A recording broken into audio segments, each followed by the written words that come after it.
Командировки, вечные разъезды, чужие города. Жизнь военнослужащего часто оторвана от домашнего очага. Капитан Сергей Чергинец отдал военной службе 12 лет. Образование получил в Новочеркасском военном училище. Там же познакомился с будущей женой. 2 года назад семья с маленькой дочерью перебралась во Владикавказ. А сегодня, наконец, получила ключи от собственной квартиры. Поначалу эта новость показалась супругам Чергинец невероятной. Приехал домой и говорю, у меня есть 2 новости. Одна хорошая, одна плохая.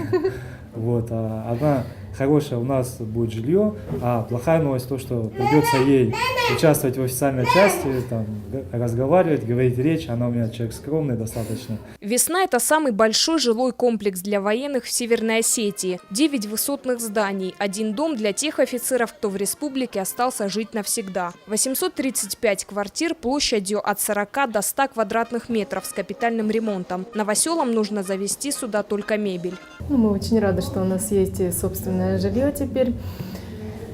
Теперь не надо будет скитаться по съемным квартирам, зависеть от каких-либо людей, вот постоянно немалые деньги отдавать за съем квартиры. Ну и как бы ощущение своего жилья, ну, конечно, всегда теперь будет присутствовать.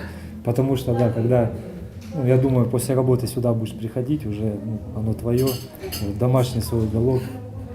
У военного городка полностью автономное обслуживание, своя насосная станция, котельная и электроустановки. Сейчас заканчивается строительство детского сада. Здесь же появится школа и торговый центр. Этим городком мы закрываем служебное жилье 100% офицеров, прапорщиков, гарнизона.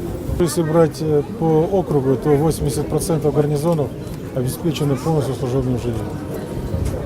За прошлый год и в этом году мы обеспечили жильем порядка 12 тысяч человек. Благодаря новому комплексу служебным жильем теперь обеспечены все военнослужащие Северной Осетии. Всего это около 900 семей. Тамила Хамицаева, Ацамаз Кочиев, Осетия ТВ.